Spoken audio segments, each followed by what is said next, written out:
E aí, meus tiroliro, belezinha? Uma boa tarde de sábado para todo mundo.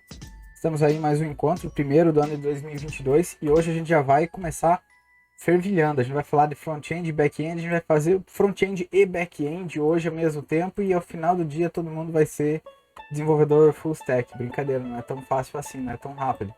Mas é tempo, né, cara? É só tempo. Vamos lá. Primeiro tem que diferenciar bem claramente o que é o front-end e o que é o back-end, para ficar um pouco mais consolidado esse conceito em todo mundo. Então eu vou mostrar uma imagem, beleza? Aqui. Pronto, isso explica tudo. Vamos continuar, vamos para o código. Não, brincadeira. Front-end é aquilo que o usuário consegue enxergar. E o back-end é aquilo que o usuário não consegue enxergar. Aí você pensa, nossa, mas então quer dizer que o back-end ele tende a ser feio? Não, é que o back-end ele tende a ser qualquer coisa, pode ter qualquer coisa, pode ter uma gambiarra muito feia lá dentro, pode não ter gambiarra. Significa que o front-end não tem gambiarras? Não. Significa que no front-end as gambiarras não são tão aparentes, tá? Então o que a gente consegue ver aqui é que front-end é tudo aquilo que o usuário visualiza e consegue interagir diretamente. O back-end, o usuário não consegue interagir diretamente, ele precisa de alguma coisa para mediar o contato entre ele e o back-end. Essa coisa é o front-end, ok? Então, digamos, eu vou guardar um arquivo no Google Docs. O Google Docs lá tem a telinha do Google Docs, né? E aí ele tem toda a interface, belezinha. Aí você digitou um texto. Digamos que depois de 10 segundos ele vai lá e salva automaticamente. Não é que o usuário está indo lá no banco de dados e salvando a informação. O usuário, ele está acessando o front-end. E o front-end está programado para, a cada tantos segundos, ou a cada vez que o usuário apertar tal botão, sei lá, né? Cada vez que acontecer uma determinada coisa, pode ser que essa coisa seja só a contagem de tempo mesmo, mas de tanto em tanto tempo, por exemplo, ele vai lá e salva as informações. Ou seja, o front-end coleta as informações que já estão ali no próprio front-end, mesmo que o usuário digitou, pega todas elas e envia elas para o back-end. No que ele manda elas para o back-end, é o back-end que vai receber essas informações, vai tratar elas como necessária, vai ver se ele pode gravar ou não, aí ele grava e ele avisa o front-end, ó, gravei. Tem várias formas de interação front-end e back-end, dá pra gente experimentar algumas. Por exemplo, aqui, ó. Vamos lá. Google. Eu vou pesquisar aqui batata frita. Vamos lá. Aqui que eu fiz aqui, apertei F12, tá? Você pode ir, claro, botão direito, inspecionar, não tem problema. O F12 é só um caminho mais curto, né? Eu gosto muito dos atalhos do teclado, vocês vão ver com o tempo. Tem várias aqui, várias abas aqui dentro, e a gente com o tempo vai descobrir o que dá para fazer com cada uma delas, e todas são importantes, né? Quando a gente estiver mais focado no front-end, elementos ela vai ser um pouco mais presente na nossa vida. Quando a gente estiver tratando só de scripts mesmo, a console é um pouquinho mais. A gente usa para ensaiar alguns scripts, que nem a gente estava fazendo nas outras aulas. Quando a gente fala de comunicação com o back-end, essa aba de rede é a mais importante. Olha aqui, ele já pesquisou coisa no back-end, aí já retornou os dados do meu usuário, do meu login, que é o que? A hora que eu clicar aqui, vai ter uma imagem minha. Apareceu na hora que é das outras contas que eu tenho logado, ó. Então tá aqui, ó. Ele já fez as requisições no back-end. O que é requisição? Uma requisição é toda vez que o front-end, ou qualquer outro sistema, na verdade, tem dois sistemas, pode ser um back-end conversando com outro, pode ser o front-end conversando com o back-end, qualquer coisa que utilize a rede e utilize o protocolo HTTP.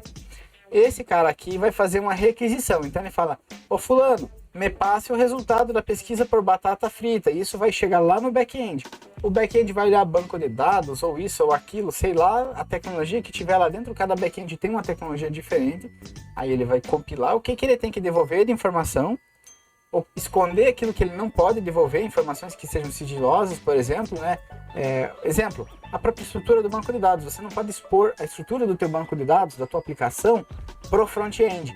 Por quê? Porque senão uma pessoa que vai analisar o teu front-end tem acesso à informação da tua estrutura do banco de dados e fazendo uma engenharia reversa, ela pode conseguir até mesmo afetar o teu banco de dados negativamente. Pode causar ali um bug no teu banco de dados, inserir um dado cagado, pode lotar o teu banco de dados, achar alguma forma de lotar e travar o teu banco de dados. Ele pode achar alguma forma de injetar código no teu banco de dados e fazer esse código ser interpretado. Então tem várias coisas que podem acontecer, tá bom?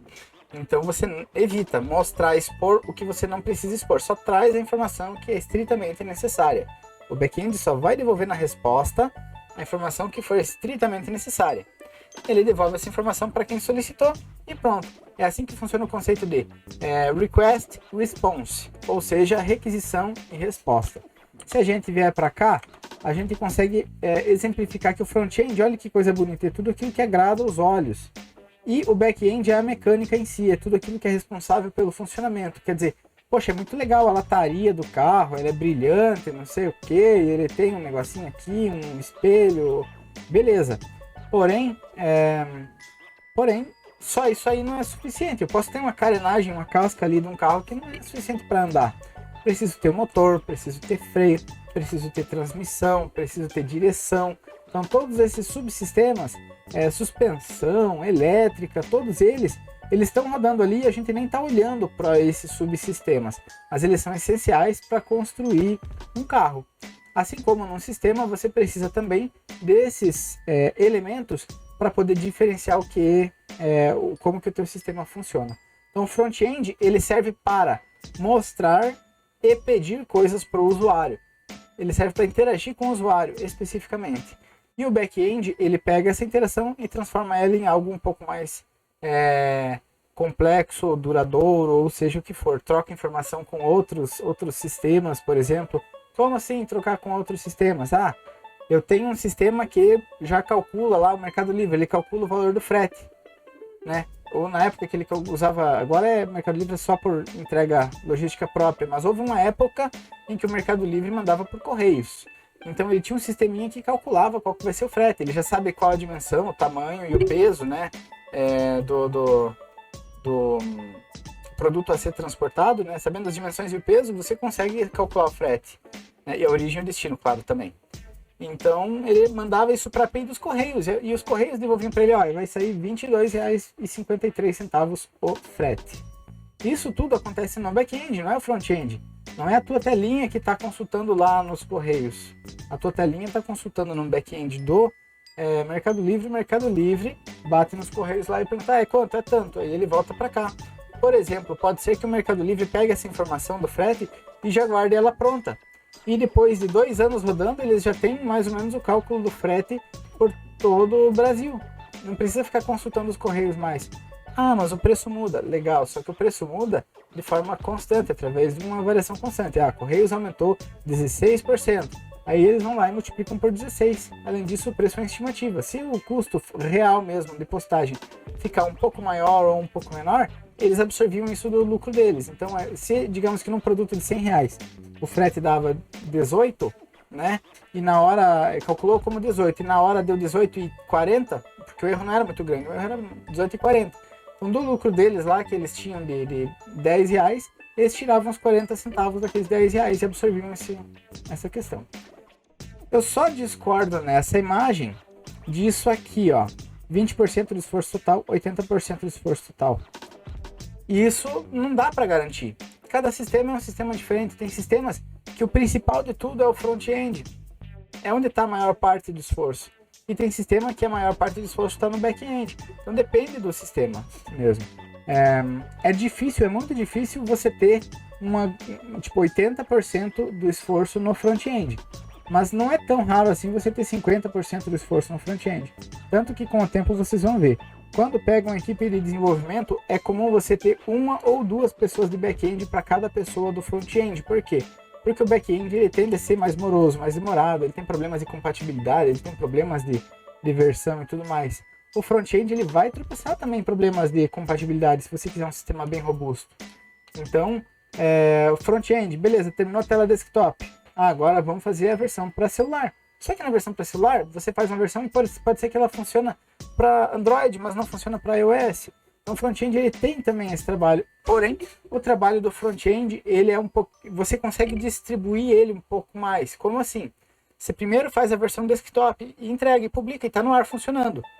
Depois você faz a versão de celular para Android e funciona. Aí você faz uns pequenos ajustes para funcionar no iPhone.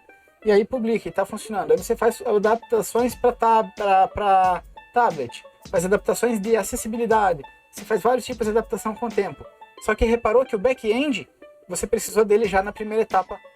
Pelo menos tudo que dizia as funcionalidades básicas, ele tinha que estar pronto na primeira etapa, que é o desktop. Nas outras etapas, o front-end foi trabalhando, enquanto isso o back-end trabalhava em novas funcionalidades. Quando o back-end terminou novas funcionalidades, agora o front-end terminou de fazer mobile, tablet, sei lá o que, acessibilidade, aí ele vai pegar aquele back-end que está pronto e vai fazer a próxima funcionalidade no front-end. Então é assim que as coisas caminham em paralelo. O front-end trabalha num ritmo um pouco mais...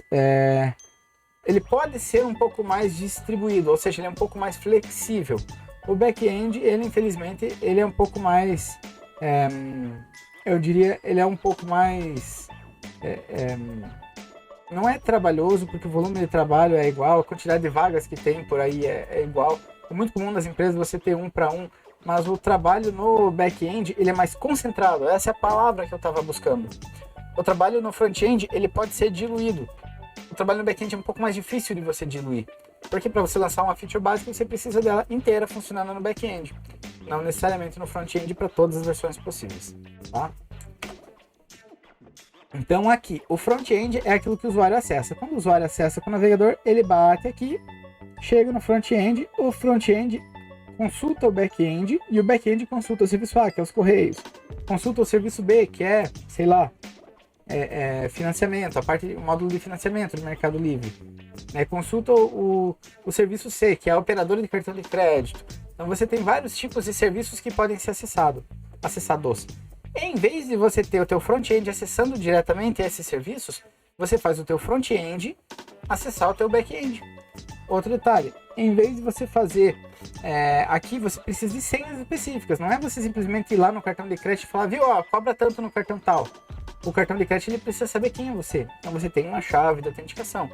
É mais seguro você guardar essa chave no back-end. E você fazer o teu back-end, esse lado esquerdo do back-end, ele ser mais seguro, mais protegido, bloqueado, travado de tudo quanto é jeito. E esse lado mais para a direita do back-end, ou seja, esse lado que é visto, enxergado pelo front-end, você fazer com que a segurança que tem ali ele só responde se quem estiver solicitando for o teu front-end. Você faz o teu front-end ser a única origem para a qual o teu back-end responde. Não é pronto, está seguro o teu sistema. Não, tem formas de burlar isso também. O cara pode usar o teu front-end para explorar o teu back-end. E aí você não tem como proteger desse tipo de coisa usando essa técnica. Tem outras formas de você ir protegendo o teu sistema também. Mas enfim, o ponto importante entender é que o lado esquerdo do back-end, ou melhor, o lado mais interno do back-end, ele envolve integrações com outros sistemas, envolve conexão com banco de dados, envolve outros tipos de tratativas que você prefere manter ou deveria manter em um lugar mais seguro. E a parte que não é tão crítica assim, você pode manter ela com um pouco menos de segurança. A validação disso muitos sistemas, a comunicação entre o back-end e front-end não é travada para que o back-end responda somente esse front-end. Tem uma pancada de sistemas aí que, se você pegar essa requisição que tem aqui, logo aqui em cima, você pega essa requisição, coloca ela num post ou num outro serviço que você usa a tua máquina para fazer a requisição, não o front-end do cara, a tua máquina para fazer a requisição. E aí você faz a requisição, o back-end vai responder normal. Por quê? Porque ele não está bloqueado para que somente o front-end dele responda. Isso não é uma regra. Isso também ele agrega uma camada de segurança, mas não é tão gigantesca. Então, dependendo do que a pessoa quer fazer, às vezes ela tem múltiplos front-ends acessando o mesmo back-end. Ou o front-end ali, ele não tem uma característica constante, ele tem alguma característica que faz com que o teu ambiente de front-end seja variável. Vou dar um exemplo. Tem muitos sistemas que, quando você cria uma conta, digamos, eu vou usar lá o Twitter, por exemplo, twitter.com/caiofg, que é o meu. Só que tem sistema, isso aí você está usando na mesma página, www.twitter.com, esse é o domínio. E o que está depois disso aqui, os parâmetros da URL, não tem problema, ele cai no mesmo servidor. Mas tem sistemas que eles usam uma modelagem diferente, de tal forma que aquele caiofg ele pode estar lá no URL, no subdomínio. Por exemplo, caiofg.twitter.com. Tem uma pancada de sistemas que operam dessa forma. Então, quando você faz marketplace, geralmente é assim, né? Porque você tem uma URL que é tua. Poxa, que legal. Então, caiofg.twitter.com. Pô, muito bom. Mas e aí? E aí que agora ele é um subdomínio, ele não está lá naquela parte. eu poderia configurar o back-end para quê? Eu tenho 10 servidores, não um só. E aí, a primeira requisição que cai vai para o servidor 1, a segunda vai para o 2, a terceira vai para o servidor 3. E assim ele vai alternando entre os servidores para aliviar a carga. Você não precisa ter servidores tão parrudos, né? E você pode ter, ter um volume maior de servidores para dar conta somente na hora que você precisa. Então você coloca aqui, caramba, o meu maior pico de consumo disso aí é no horário do meio-dia, porque é o horário que o pessoal faz o pedido de almoço, supondo um sistema hipotético de pedido de almoço, né?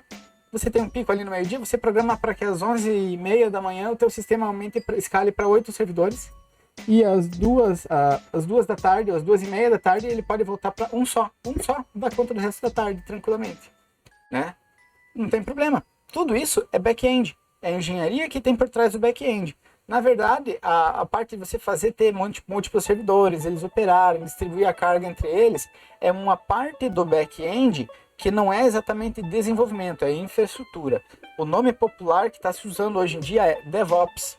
Então, o back-end e o DevOps, o desenvolvedor back-end e o DevOps da empresa, eles estão, que nem os outros, abraçados ali, eles estão trabalhando o tempo todo juntos. Eles estão trocando informações sobre como que vai fazer o sistema A conversar direto via back-end com o sistema B através de um canal protegido. Eles vão trocar todo esse tipo de informação. Olha só, a Moca quer participar do vídeo. E a Cacau também ali atrás. Moca, pode deitar, Moca. Muito bem. Então, vamos lá. Continuando, eu divaguei um pouquinho falando sobre o DevOps, mas é porque é importante ter noção de que quando eu falo que back-end é a parte do servidor, não necessariamente o desenvolvedor back-end é quem programa ou configura o servidor, tá? O desenvolvedor back-end programa o software que vai rodar no servidor, beleza? A pessoa que configura o servidor em si, a conexão, a rede, bloqueio, proteção e etc., na prática acaba sendo o DevOps do time, tá? Quando o time não tem DevOps, é natural também que as pessoas se dividam, todo mundo conheça um pouquinho de cada coisa.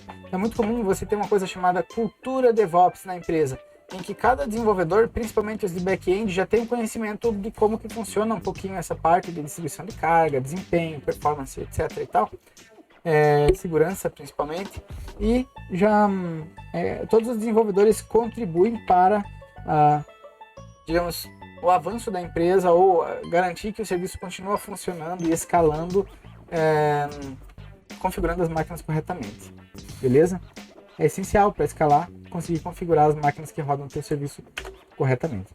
Aqui é um modelo de requisição. O navegador da pessoa faz o que a gente chama de request, lembra que eu falei? A requisição. Aqui, tudo que está aqui, é back-end. Tudo que está aqui. Então, dessa partezinha aqui que está em cima de mim, é tudo back-end. Controller, view e model. Vai chegar um momento, quando a gente estiver dando mais detalhes sobre back-end, que a gente vai falar sobre model, view e controller. Isso aqui é um tipo de back-end, inclusive. Tem uma arquitetura de back-end que o pessoal costuma usar e é uma muito popular, né? Ela é chamada de MVC. Model, View, Controller. Beleza? Mas de modo geral, quando o computador faz uma requisição, isso vai cair lá para o back-end. Aí o back-end tem uma seçãozinha dele que está preparada para receber a requisição. É a controller, mas não precisa se ater a esse nome por enquanto. Então tem um pedacinho do back-end que ele é preparado para receber a requisição. Aí ele vai trocar dados com o model, vai trocar dados com o view, vai fazer tudo que ele precisa fazer dos trâmites, e na hora de devolver os dados, ele entrega para view. E essa é a seçãozinha do back-end que nesse modelo aqui, nessa arquitetura que a gente está falando, ela usa o conceito de model, view, controller, mas nem todas usam isso. Nessa arquitetura é view, mas pode que seja uma outra coisa que está preparada para tratar esses dados e devolver esses dados para o front-end. Então existe um pedacinho no back-end que recebe as requisições, ele trata, ele faz tudo o que precisa, e tem um outro pedacinho no back-end que recebe os dados daquele primeiro pedacinho, resolve o que precisa e devolve. Então cada um tem a sua função, beleza? Cada um tem as suas tratativas de segurança, cada um tem as suas tratativas de performance também, e cada um tem métricas diferentes. Tudo isso aqui, que eu estou apontando com o mouse, é um software, e é um software que está rodando num computador. E aí quando eu falo, tá, mas computador, que computador é esse? É o servidor. Lembra que a gente chegou a ter legal que eu fico da cor do negócio porque tá na tela aqui, né? Lembra que teve um dos sábados que a gente conversou sobre como que é a estrutura, tem a nuvem, eu fiz um desenho com a parte de cima que tinha servidores, roteadores e etc, né? Então, um servidor, ele nada mais é do que um computador. Só que um computador que não foi programado para uma pessoa usar. Tanto que vocês estão vendo aqui, ó, aqui tem 1, 2, 3, 4 computadores. E eles não têm tela. Nossa, mas não tem tela? Não tem tela. Tudo isso que tá aqui, ó, tá no computador. Esse computador, a função dele não é alguém usar ele, acessar e trabalhar no computador. Esse computador, a função dele é receber requisições e devolver respostas. Isso é uma maneira muito simplista de falar, mas atende também, tá? Então esse computador, ele funciona com o intuito de servir uma determinada aplicação. Ou prover um determinado serviço. Tem várias formas, né? Só não vou falar servir um serviço porque fica esquisito. Mas ele tá para fornecer um serviço lá online através da internet. Ou mesmo que não seja através da internet, tem empresas que tem um conjunto desses aqui lá numa salinha fechada. Eles chamam de CPD, Central de Processamento de Dados. É muito comum isso, tá? Tem empresas que têm um CPD e também tem serviços na nuvem. Cada um é para um motivo diferente. A arquitetura de tecnologia da empresa pode exigir isso, não tem problema, né? Enfim, tem vários motivos que podem levar uma empresa a ter servidores locais. Cada conjunto desses servidores aqui, ele está numa espécie de uma estante. Essa estantezinha que a gente vê aqui tem a altura de uma pessoa, até mais, tem alguns com 2 metros de altura. Essas estantes aqui são chamadas de racks, tá? Então aqui a gente consegue ver como que é um data center. Como assim? Vocês já ouviram falar, mas lá na AWS, lá na LocalWeb, lá na DigitalOcean, lá na Google Cloud, lá na Oracle Cloud, lá em tal lugar, na hospedagem tal. Toda hospedagem fica num data center. Isso é um data center. É um pacotão gigantesco de máquinas, né, de racks. Cada rack ele vai ter lá equipamentos de rede, roteadores, switches, vai ter equipamentos de serviço, que são servidores de fato, pode ter equipamento de telefonia, pode ter todo tipo de coisa que você imaginar. E para esses sistemas operarem de maneira adequada, você precisa controlar muito bem a temperatura. Só curiosidade da tarde aqui. Se você deixar esquentar muito isso aqui, acontece um efeito bola de neve. Porque o servidor está esquentando o ar, ele está jogando ar quente lá por trás. O computador de vocês também joga ar quente por algum buraco ali, né? Agora, quando é um computador. Agora, imagine quando você tem milhares de computadores numa mesma sala. Então, os sistemas de refrigeração, eles são muito críticos. E não apenas isso. Esses cartuchos que tem aqui, eu nem tenho certeza, mas o meu palpite é que eles têm alguma coisa a ver, não com a refrigeração em si, mas com recuperação de incêndio. Se der algum problema de incêndio, a energia é desligada lá na entrada e eles descarregam uma espuma por tudo para garantir que nada vai ficar pegando fogo. Por quê? Porque se der um incêndio nisso aqui e ele tem, sei lá, 10 mil servidores e 5 servidores pegarem fogo, ok, você vai ter 15 clientes que você vai ter que ir lá e falar: então, cara, perdi os seus dados. Existem formas de proteger isso também, tá? Não é bem assim, mas grosso modo, né? Agora, se pegar fogo em tudo, você vai ter que ir lá e falar com 15 mil clientes. Então, caras, me matem, porque vocês podem vir atrás de mim aqui, vocês vão procurar meu endereço. Não, parece brincadeira eu falar isso, mas na Rússia já teve casos de agressão para funcionários de empresas de data center que passaram por um episódio de perda de dados. É um troço bizarro, assim. Não vou dizer que isso acontece lá também, né? Mas sei lá. Na dúvida, existe um zilhão de sistemas porque pode gerar um prejuízo, né? Não é só a questão disso. Quando eu falo um prejuízo, não é só a questão material.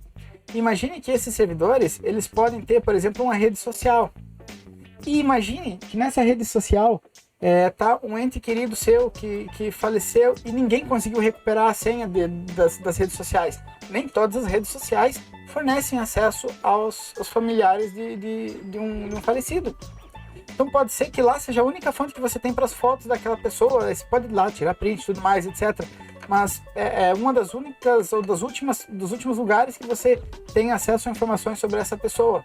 E ninguém vai fornecer num CDzinho, num pendrive ou um arquivo zip para você baixar lá, tudo isso compilado para você poder ver depois. E de repente o servidor pegou fogo e essa informação se perdeu para sempre. Então, existem vários tipos de prejuízo que pode acontecer por perda de dados. Eles têm uma responsabilidade muito grande. Imagine você perder, por exemplo, dados de carteirinha de vacinação. Imagine você perder, por exemplo, dados de histórico de pagamentos, né? Então, não é só por questão de dados materiais, mas é o impacto social que pode ter por você perder uma grande quantidade de dados. A critério de curiosidade, só Curitiba deve ter uns 20, 25 data centers desses. Em São Paulo são centenas de data centers, cada um maior do que esse aqui, ó. Então, a gente está falando de muita quantidade de computadores ligados. Quando a gente fala que computador é um dos grandes ofensores da energia elétrica do mundo, não é por causa do computador que você tem na sua casa, com total certeza disso. Tem, sei lá, mais de 10 computadores por pessoa do planeta Terra espalhados em data centers. Se for somar, deve ter ali na altura das dezenas de bilhões de computadores mesmo. E ó, aqui, ó, o Magrão aí teve que pegar um monitor e ir até o rack e conectar. Lembra que eu falei que é um computador que não tem monitor? Como que se acessa aquele computador? Ora, não é assim como ele está fazendo também. O acesso normal você vai por terminal, por linha de comando, você acessa lá esse computador, aí você providencia um acesso remoto. Ou então, por acesso virtual gráfico. Você tem uma forma de você conectar por terminal service ou TeamViewer, tem várias formas de você conectar um computador remoto, né? VNC, enfim, por aí vai. PC Anywhere, parecido, já foi-se o software. Saudades do PC Anywhere, era muito divertido. Foi-se embora esse software.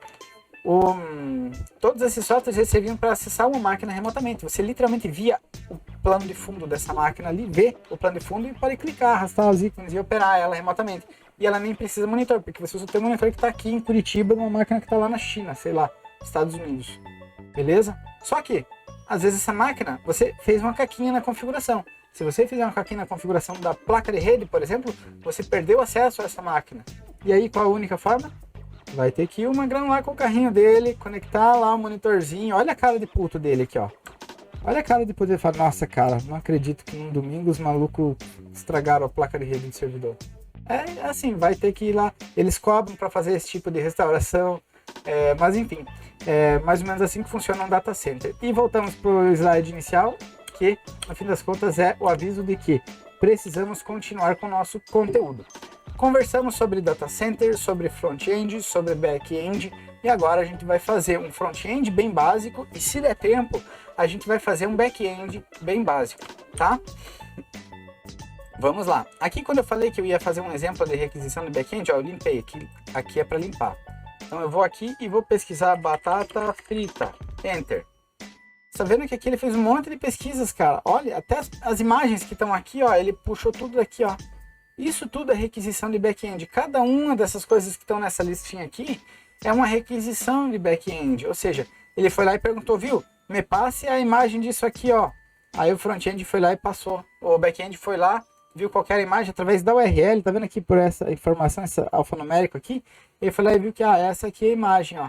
Nem sei por que precisa dessa. É aqui, ó, Caio, a imagem não tá completa, mas é que você pega essa imagem e transfere ela em pedaços. E aí ela já vai surgindo aos poucos ali para o usuário. Rapaz, é interessante. Ao invés de você simplesmente vai levar 4 segundos para carregar a imagem do back-end, você faz uma versão tosca dela que leva 50 milésimos de segundo e entrega ela. Aí dali a 2 segundos já chega uma versão um pouquinho melhor. E dali a 4 segundos chegou a versão definitiva. Então você vai trocando o conteúdo e o usuário, lá no primeiro, o olho do usuário já tem a sensação de que foi entregue a informação. Por exemplo, essa não é uma técnica muito utilizada hoje em dia, mas quando você precisa de desempenho a nível global, a nível Google, assim, por exemplo, ela ainda é uma técnica válida. Mas para ter um websitezinho assim, não precisa se preocupar com isso não, beleza? Deixa eu só girar aqui a câmera que eu acho que tá um pouquinho virado. Beleza, então agora a gente vai brincar de fazer um front-end. Vamos lá. Então vamos lá. Eu vou... ver se consigo apagar essa pasta. Beleza. Então, eu vou criar uma pasta para nossa aula de hoje. Deixa eu só colocar aqui. Front-end. Tudo aquilo que o usuário consegue ver ou consegue interagir. conseguem interagir diretamente. É muito importante isso, diretamente. Roda em uma máquina diferente, em um serviço diferente. Então, assim, eu coloquei aqui um serviço diferente. Para ficar claro o que é um serviço é um programa, é um software diferente. Não é exatamente essa definição, mas por enquanto isso serve, isso atende.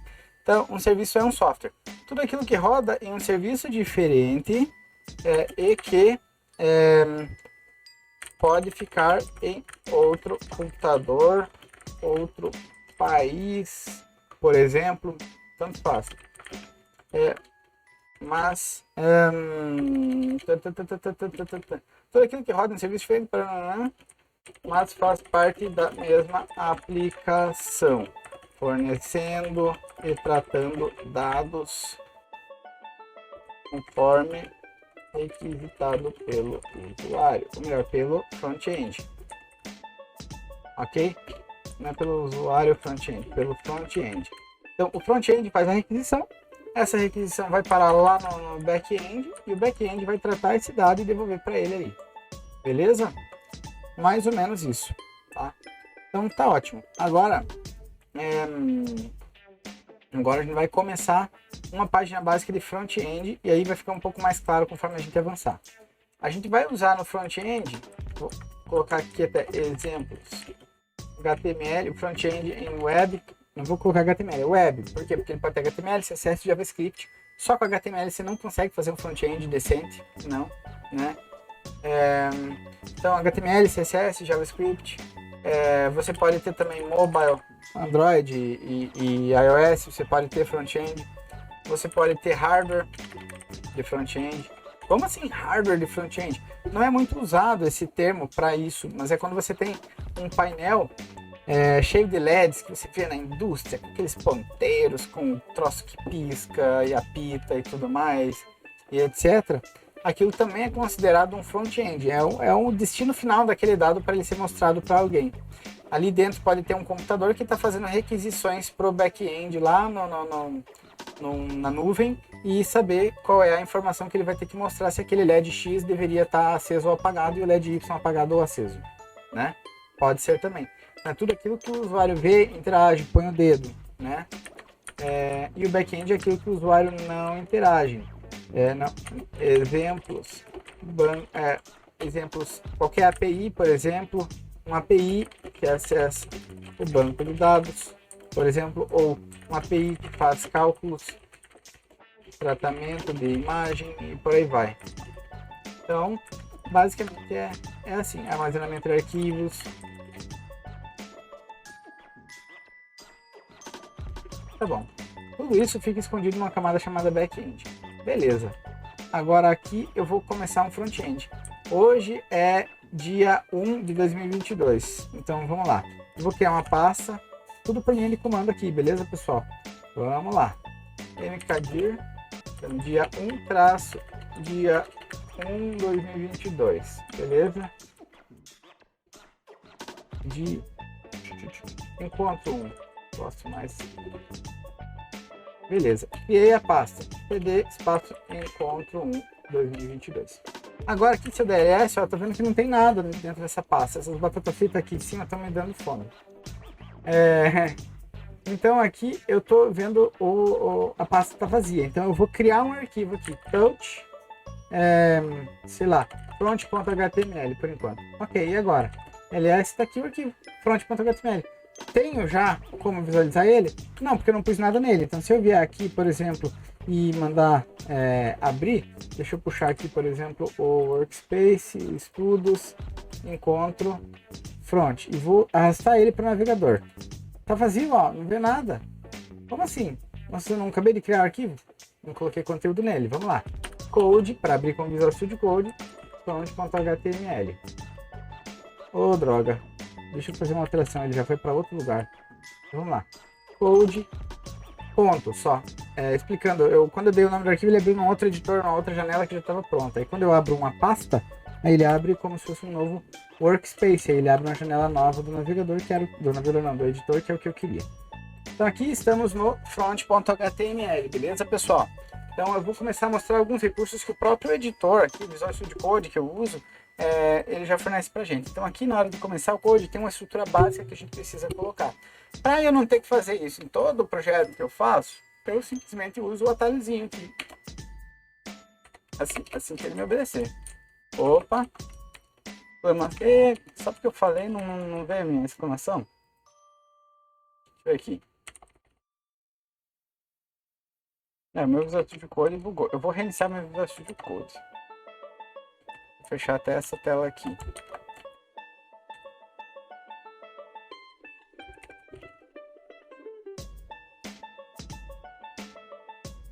Beleza, esse aqui é outra coisa. E aqui, deixa eu ver se eu consigo colocar aqui agora os atalhos. Agora veio, ó. Simplesmente, só que eu não quero no teste.html. Eu quero mexer no code. Então, vou deletar o arquivo. Ops, vou deletar o arquivo teste.html. Aqui vou puxar ele para cá. Volto para front. Beleza. Então vamos lá. Eu vou usar um atalho que o Visual Studio Code me dá, que eu coloco exclamação e ele já tem duas sugestões aqui. Eu vou apertar para baixo para cima e ele alterna entre elas, tá vendo? Nessa aqui ele só coloca o doctype e nessa aqui ele coloca toda essa meleca aqui. Eu quero toda essa meleca assim. O que é toda essa meleca aqui? É a estrutura básica de um arquivo HTML. Então ele começa aqui com o doctype HTML, isso serve para alguns leitores, para utilizar alguns casos de leitura e interpretação do HTML. Aqui começa a tag HTML Language English. No, I don't speak English, I speak português. Beleza. Então, o que é uma tag, Caio? Uma tag ela é identificada somente pelo nome. Uma tag é um pequeno trecho do código, né? Ele é um elemento dentro do código que você referencia pelo nome da tag, né? E que ele tem uma determinada função. Por exemplo, aqui, ó, HTML é uma tag. Você viu que ele muda de cor a hora que eu... Oh, droga. Não quero ir na referência, não. A hora que eu clico, ele muda de cor. Tá vendo aqui? E olha, tem um outro cara correspondente que muda de cor. Então, uma tag, ela também representa uma pequena região de código. Então, é um elemento que pode ter coisas dentro dele, como se ele fosse um recipiente, tipo um pote, uma geladeira, isso ou aquilo, né? Para eu saber o que está dentro dele, eu tenho que ver, ó, aqui a tag é aberta. Como que eu sei? Por causa desse símbolo aqui, eu sei que a tag foi aberta. Aí começa HTML. Quando eu tenho a barra, é que esse símbolo vai fechar. Aqui encerra o HTML. Então aqui começa o HTML e aqui termina. Tudo que está aqui dentro está dentro do HTML. Eu gostaria que ele ficasse assim, por convenção. Só que o editor, a configuração que eu uso no editor acaba puxando eles para cá porque todo mundo, o mundo inteiro usa dessa forma aqui. Eu discordo, mas ok, né? Não é algo que me atrapalha tanto, então não corri atrás de arrumar. Voltando.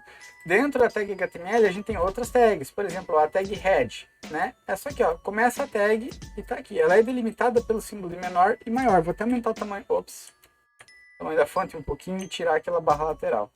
Então, ela é delimitada pelo símbolo de menor aqui e pelo símbolo de maior aqui. E head é o que está aparecendo. Beleza? Aqui ficou muito grande, não dá para ver todo o conteúdo. Já está cortando. Menor e maior. Aqui eu tenho uma tag meta. A tag meta, ela não é uma tag que precisa de fechamento, que nem a tag do HTML. O head precisa. Então, quando eu clico, esse aqui fica realçado. O fechamento dele também fica realçado. Se ele não estiver fechando adequadamente, vai aparecer vermelhinho, alguma coisa assim. De alguma forma eu vou saber que ele está bugado. Eu deveria saber, pelo menos. O meu editor ele está meio esquisito mesmo. Faz tempo que eu não edito HTML com ele e acabei passando vergonha aqui, mas ele deveria me avisar que essa tag tá ruim. Conforme a gente for avançar com outras tags, a gente testa de novo. Beleza? Então aqui ela começa, aqui ela termina. O meta tag, ela é uma tag que não precisa... A tag meta, ela não é uma tag que precisa ter um fechamento. A informação que ela transporta já está aqui dentro, né? O head, tradução literal, cabeça, é onde ficam as coisas abstratas do seu código. Tudo aquilo que não precisa ter uma visualização real mesmo. Não precisa ter informação para ser mostrada. Não quer dizer que ele não tenha nenhuma relação em como vai ser mostrada. Pode que a configuração fique no CSS que está na head. Então, a forma como vai ser mostrado, ela pode ser definida na head. A regra e tudo mais. Mas, na head em si, o conteúdo que está dentro da head não é renderizado na tela, beleza? Então aqui começa o head, aqui tem o head, a gente tem as metas, esse aqui transporta o tal do char7. Char7, character set, conjunto de caracteres, ou seja, o TF8 é o padrão de caracteres que é usado, que foi recomendado para essa construção aqui. É o que a gente usa na maior parte das vezes, porque ele também tem acentos e tudo mais, e por aí vai. Não vou nem citar que a acentuação ela é extremamente tóxica para o desenvolvimento, porque tem vários tipos de problemas que nascem porque os sistemas espalhados pelo mundo estão com um conjunto de caracteres e codificação diferentes. Então isso gera um monte de tipo de problema. Você gasta uma energia, querendo ou não, você gasta uma energia, não estou nem falando de energia elétrica, você gasta tempo seu corrigindo coisas que deveriam estar tudo certinho simplesmente se a acentuação não existisse, né? Mas ok. Essa outra aqui é apenas uns detalhes para você saber a compatibilidade. Essa aqui especificamente ela só vai ser lida pelo Internet Explorer ou pelo Edge mesmo, né? Só para ele saber qual o tipo de compatibilidade, qual o tipo dos padrões que ele usa. Curiosidade disso é porque a Microsoft ela usa uns padrões que são só dela, por exemplo, para as páginas que ela faz. Hotmail lá, mudou tudo para Outlook.com e etc, o OneDrive.live.com, todas elas usam algumas tecnologias que só a Microsoft no universo inteiro usa. Só que a Microsoft ela é grande o suficiente para justificar você explicar qual dos padrões que usa, porque tem muita gente que usa ainda esse navegador, ok? Aqui o viewport, né? Essa tag aqui, ela é relacionada para explicar como que o conteúdo deve ser renderizado na tela. Então, primeiro ponto, a largura da página, ela é a largura do dispositivo. Como assim largura do dispositivo? Olha, se eu estou no computador, é toda a tela, desde lá daquele canto até esse cantinho aqui, né?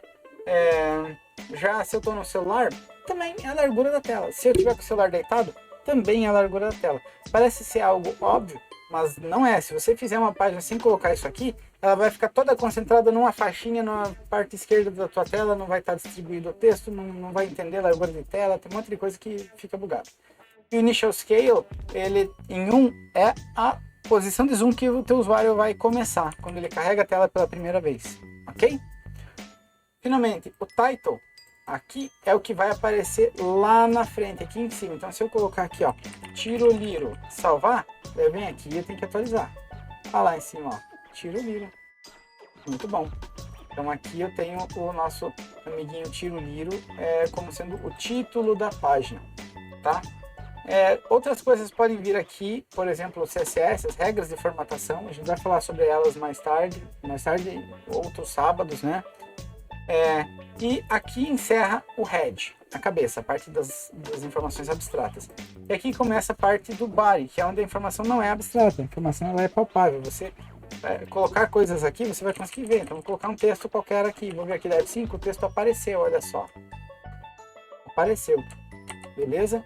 Então, Caio, mas agora você está atualizando, e ele continua com o zoom. Mas é que esse zoom aqui, que eu falei do zoom 1, que é o zoom 100%, é só na primeira vez, é o inicial. Depois disso, ele já vai usar o zoom que o usuário definiu, né? Aqui eu voltei para o 100%. Voltando para cá, no body que fica todo esse conteúdo. E aí tem uma brincadeira interessante que o pessoal comenta, que aqui termina o head, aqui começa o body, e aqui é o pescoço. E no pescoço não tem absolutamente nada. Essa brincadeira é levada a sério, tanto que tem gente que faz uma tatuagem muito popular, que eu acho legal, inclusive, que é isso aqui. No pescoço a pessoa tatua o fim da head e o começo da body. E por que, Caio, que você trouxe essa imagem aqui pra gente? Porque a gente vai usar ela. A gente vai usar algumas tags aqui dentro para fazer uma brincadeirinha. Então, primeira coisa, aqui dentro do body, o que eu colocar vai aparecer. Então, se eu colocar aqui um texto, Tiroliro está por aí. Nem sei o que significa essa frase, mas tá aqui, ó. Eu coloquei, ela aparece lá. Se eu vou pegar agora e vou copiar ela e vou colocar várias vezes, para vocês entenderem uma coisa muito importante sobre HTML.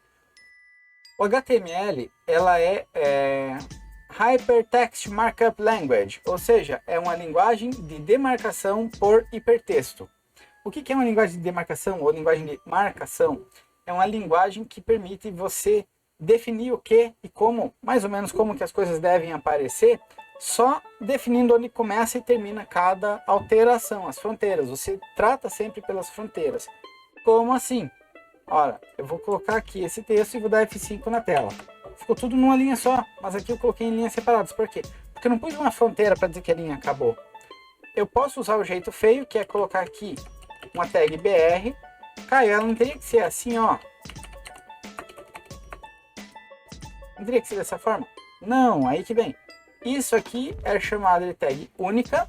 Isso aqui é uma tag normal, que tem abertura e fechamento. Existe um tipo de tag que é chamado de tag implícita, que você, em vez de ter a abertura e o fechamento, você pode ter somente ela e acabou. Então, dessa forma, ó. Pronto.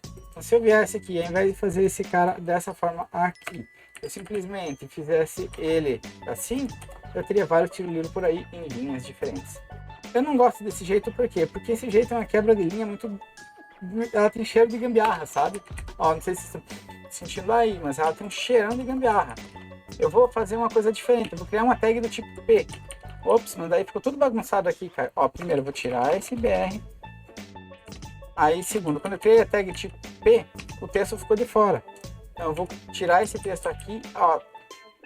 Aqui eu tenho a abertura da tag tipo P. Aqui dentro é o conteúdo dela e aqui o fechamento. Olha, vou dar espaço, eu quero espaço e pronto, ó, tem espaço aqui. Tá legal. Então aqui eu tenho espaço, bastante espaço para eu poder colocar as coisas dentro desse P. P é para paragraph ou parágrafo apenas. Então assim. Ops. Agora aqui eu venho do Ctrl R e tá lá. Nossa, cara, mas você tirou os outros? Sim, eu posso fazer assim, ó. Meu editor ele dá umas piradas de vez em quando. Não, compadre, eu não quero você. Boa, boa. Boa, desativo. Beleza, então aqui, ó. Só que você reparou que ele deu um espacinho a mais, por quê? Porque parágrafo, por padrão, ele tem uma margem antes e uma margem depois. Eu posso pôr uma grande quantidade de texto aqui, né? E ele já vai cuidar dessa margem para mim, tá? Posso vir aqui e colocar esse texto para cá, ó. E ele já cuida da margem para que os textos não fiquem colados. Diferente do BR, se eu colocar aqui tudo na mesma e colocar um BR, ó, aqui eu tenho 3 parágrafos, digamos assim, porque eu tenho 3 BR aqui no meio, um BR aqui, o outro em algum lugar por aqui, sei lá, cadê? Vou para trás. Por aqui, ó, os BR, ó, né? Então, só que ele parece um parágrafo só. Por isso que eu prefiro a tag P. Beleza? Deixa eu limpar aqui essa meleca. Não quero isso também. Ok, voltamos ao tiro livre, está por aí. Aí vem aqui e tem que dar F5. Futuramente a gente vai descobrir um dispositivo chamado Live Reload, que cada vez que eu faço uma alteração no arquivo do lado de lá, ele já atualiza o arquivo do lado daqui. Não por enquanto, beleza? Estou aqui. Amigo, estou aqui. O que eu faço agora? Agora eu vou colocar uma imagem. Lembra que eu queria colocar essa imagem aqui?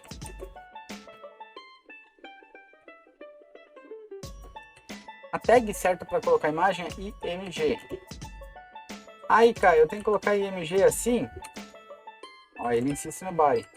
Por quê? Porque ele sabe que img não precisa fechar. E aqui eu coloco a imagem. Não desse jeito. A img ela também é implícita. Então eu tenho que passar qual é a imagem aqui dentro, através dos tais parâmetros. Então o parâmetro que eu vou colocar aqui é src. Então eu coloco o nome do parâmetro igual e aspas duplas para colocar o valor do parâmetro. Do lado esquerdo da igualdade eu tenho o nome do parâmetro e do lado direito o valor do parâmetro. A tag img ela já é preparada para receber um parâmetro de imagem dentro. Então eu vou salvar e F5 que está aqui. Ok? Lembrando que eu só deixei um tiro livre, eu deletei os outros, né? Aqui, ó. Beleza? Que mais? Eu também posso ter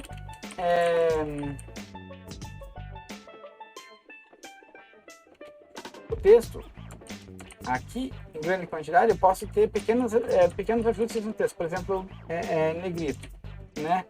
Eu posso vir aqui e colocar um texto em negrito. Vamos lá, ó, com B, texto em negrito. Hoje em dia não é muito usado o B para ter esse negrito, porque ele não é tão legível assim. Então strong o pessoal usa um pouco mais. Vou ser bem sincero, depois eu vou trazer para vocês futuramente a diferença entre strong e OB, mas eu acho que na prática assim ele não traz muita diferença não, beleza? Então vamos lá. O que mais? Itálico também, posso pôr, sei lá, a tag I, né? Tag itálico. Apertei Ctrl S aqui na página. Olha aqui, ó, itálico. Ok? Eu posso ter texto em negrito e itálico? Posso, é só voltar aqui onde está o texto em negrito e coloco aqui uma tag I. Ambos em negrito e itálico e ali na frente espaço. Ó, aqui tá só negrito, aqui tá negrito e itálico e aqui tá só itálico. Beleza? Beleza. Finalmente, eu vou colocar agora um campo de texto para a gente fazer um back-end simples. Não sei, deixa eu ver, olhando o horário. Eu acho que a gente vai continuar a partir daqui na próxima. Lembrando aquilo que eu queria fazer de no máximo 1 hora os encontros. Então, eu vou fazer o campo de texto e aí fazer o back-end em si eu vou fazer na próxima aula. Tá? Então, eu vou fazer o campo de texto, fazer a gente usar o campo de texto e daí a gente toca mais adiante. Então, vamos lá. Um campo de texto que eu vou colocar aqui, input. Qual o tipo dele? O tipo dele é igual a text, né? O nome dele vai ser o quê? Vai ser o nome, vai ser número, não, peraí, contador qualquer. Eu poderia, contador qualquer, vou pôr com traço, para não ter um espacinho no meio ali, não é legal. Eu vou pôr um ID também para ele, ID é igual a contador. Não só contador, né? Não precisa de contador qualquer. E ele também é uma tag implícita, eu coloco assim. Caio, o que é um campo de texto? É isso aqui, ó. Beleza? E agora eu vou pôr um botão. Opa. Opa. Opa. Tem um campo e um botão, um campo e um botão. Caio, mas como que eu coloco só button e ele já sabe o botão, já sabe o tamanho, já sabe tudo? Ele é padronizado, o tamanho e o tipo de texto é padronizado de acordo com o sistema operacional. Se você acessar no seu celular, ele vai aparecer com a cara de botão do celular. Se você acessar com o computador, a cara de botão do computador. Por aí vai. Por enquanto eu não pus uma ação para isso, né? Então eu vou criar aqui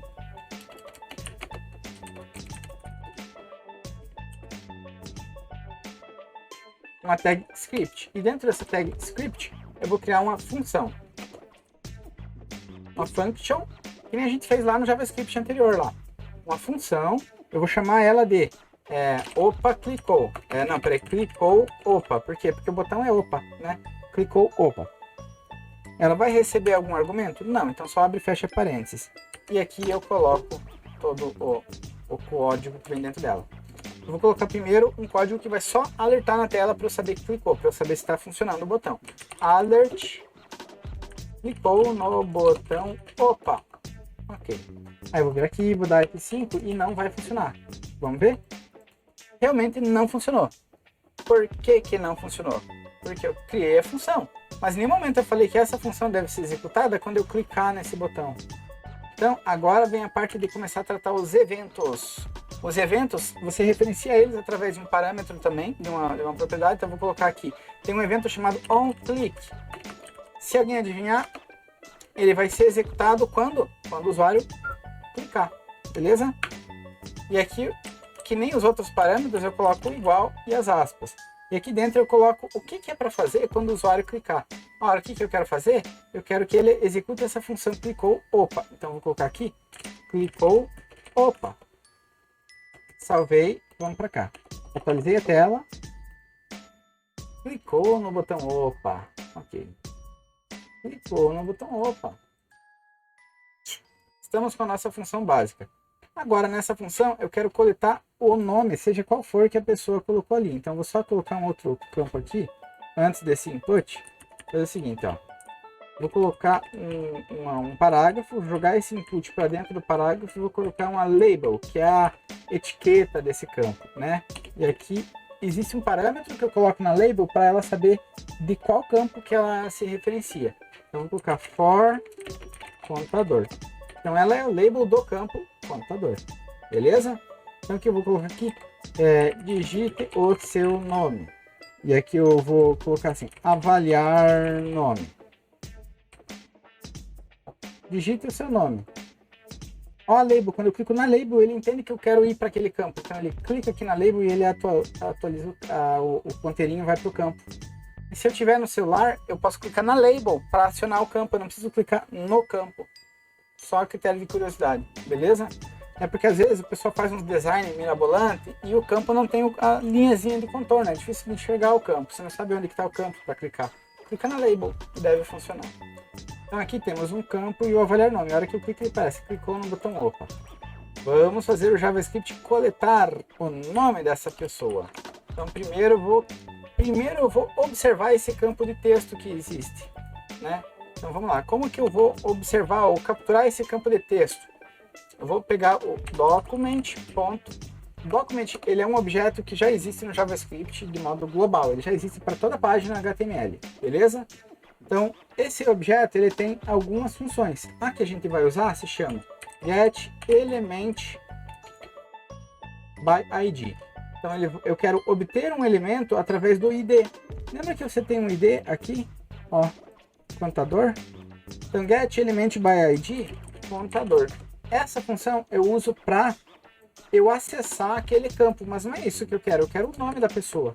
Ops, chutei o pedestal que está a câmera. Então vou vir aqui, vou criar uma variável. Var nome é igual.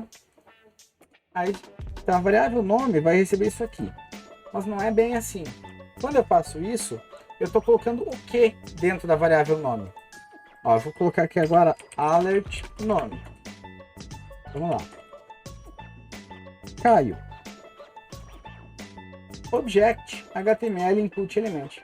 Ora, por que apareceu isso aqui? Porque quando eu criei essa variável, o valor que eu coloquei dentro dela foi o resultado disso aqui.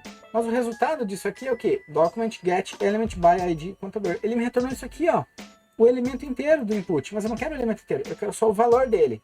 Então eu vou lá e pego o value. Digite o seu nome. Caio. Avaliar nome. Caio. Então ele conseguiu capturar o nome. Agora eu vou fazer só uma brincadeirinha e vou juntar dois textos no JavaScript. Então, var texto é igual a... Ó, para juntar texto, eu estou somando o texto.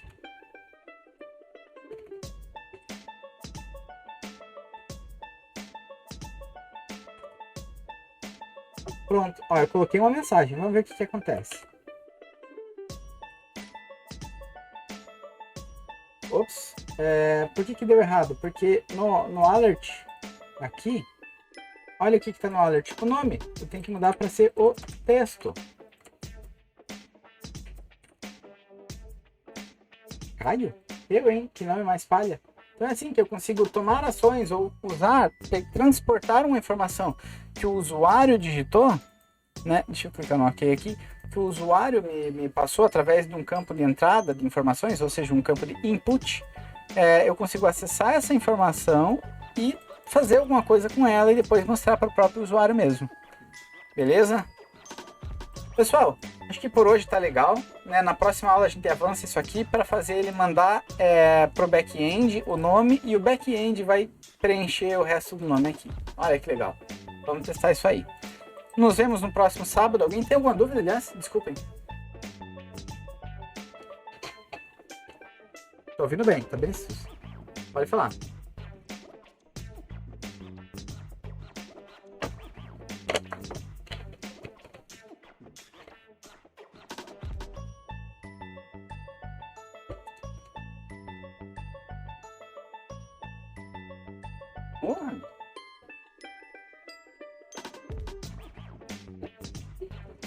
Gostei. Vamos pegar, transformar isso num jogo.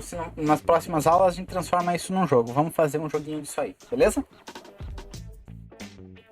Maravilha, obrigado pela sugestão. Muito bom esse tipo de sugestão, que a gente tem umas coisinhas legais para fazer a interação ali. Massa!